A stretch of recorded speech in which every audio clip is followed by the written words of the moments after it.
আসসালামু আলাইকুম। আমি নিশাত ফারজানা। আশা করছি যে যেখান থেকে আমার ভিডিওটি দেখছেন সবাই ভালো আছেন। আলহামদুলিল্লাহ আমিও ভালো আছি।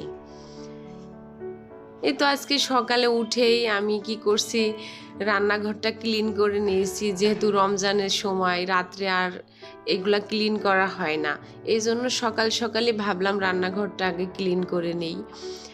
তারপরে ক্লিন করার পরেই বারান্দায় কিছু কাপড় ছিল, কাপড়গুলা উঠিয়ে নিলাম। মাঝখানে অনেক টুকিটাকি কাজ করছি, সেগুলো আর আপনাদের ভিডিওতে আমি দেখাইনি। তারপরে এই যে জোহরের সময় হয়ে গেছে, আপনাদের ভাইয়া মসজিদে চলে যাচ্ছে। আমি অলরেডি এর মাঝখানে আরও গোসল করে নিব, নামাজ কালাম পড়ব, সাথে একটু কোরআন শরীফও পড়ব। এগুলো পড়ার পরে দেখছি বাচ্চারা রুমে নেই। তারপরে কি করছে, আমি ভাবছি তো ওরা কোথায় যাবে এই সময়। এবার আমি ছাদে গেছি, ছাদে গিয়ে দেখি ওরা একটা ঘুড়ি বানাইছে। আমি অবশ্য দেখছিলাম আপনাদের ভাইয়া অনেক সময় ধরে একটা ঘুড়ি বানাচ্ছে, ওদেরকে ছাদে নিয়ে যাবে। আর বাচ্চাদের এই খুশিটা দেখতে আসলে সবারই ভালো লাগে। ওদের খুশি তো আমরাও খুশি, যেহেতু আমাদের খুশির মূলই তো আমাদের সন্তান। ওদেরকে ঘিরেই আমাদের অনেক কিছু।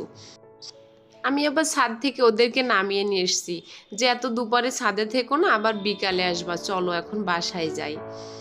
তারপরে তো বাসায় চলে এসেছি। আজকে আমি একটা সাবুদানার ডেজার্ট বানাবো, সেটাই আপনাদের সাথে শেয়ার করছি। সাবুদানাটা অলরেডি আমি চুলায় বসিয়ে দিয়েছি। পানির মধ্যে আমি সাবুদানাটা দিয়ে দিয়েছি। 8 থেকে 10 মিনিট এটা আমি জ্বালিয়ে নেব, সাবুদানাটা যতক্ষণ না হয়। এটা অবশ্য আপনারা বুঝে যাবেন যখন সাবুদানাটা হয়ে যাবে, মাঝখানে আর সাদা সাদা থাকবে না, এটা অবশ্য কাচের মতো হয়ে যাবে। এখানে আমি দুধটা খুব ভালো মতো ফুটিয়ে নেব, যেহেতু আমি এখানে গুঁড়া দুধ অ্যাড করব না। গুঁড়া দুধ অ্যাড করব না বলেই দুধটা আমি খুব ভালোভাবে জ্বালিয়ে নেব। দুধটা একদম মিষ্টি মিষ্টি হয়ে যাবে, যেহেতু এখানে গরুর দুধ।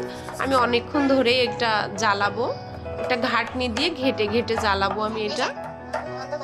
তার জন্য এখানে ফলগুলো আমি ছোট ছোট করে কেটে নিচ্ছি, পাশাপাশি বাদামগুলাও কেটে নিচ্ছি। কাঠবাদাম আর কাজু বাদাম দেব আমি, যে ধরনের বাদাম দিলেই হয়। আমার বাসায় কাঠবাদাম আর কাজু বাদামই আছে, এটা দিয়েই আমি এখন চালিয়ে দেব।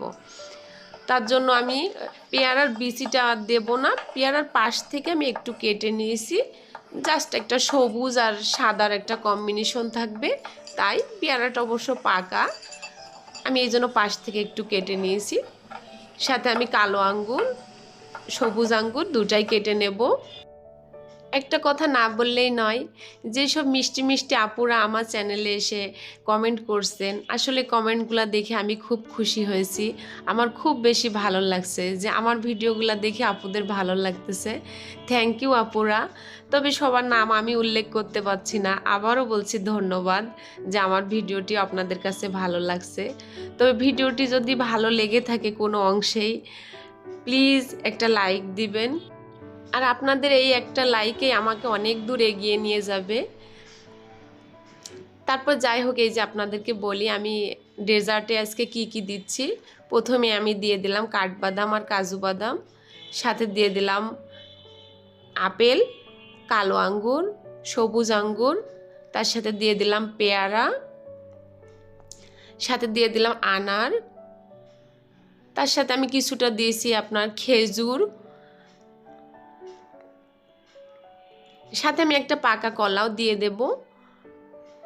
আর এই সাবুদানাটা কিন্তু আমি আগেই রান্না করে ধুয়ে নিয়েছি ঠান্ডা পানি দিয়ে। ঠান্ডা পানি দিয়ে একটা ছাঁকনিতে রেখে দিয়েছি বেশ কিছুক্ষণ ধরে, যেন আপনার পানিটা ঝরে যায়। তারপরে আমি কিন্তু দুধের সাথে মিশাইছি। আর এটা আমি এখন কি করব, কিছুক্ষণ ফ্রিজে রেখে দেব। ফ্রিজে রেখে দেওয়ার পরেই আমি এটা ইফতারিতে পরিবেশন করব। একটু ঠান্ডা ঠান্ডা খেলে ডেজার্টটা খুব ভালো লাগবে। আসলে এটা আপনারা যে খাননি একটু বানিয়ে দেখবেন।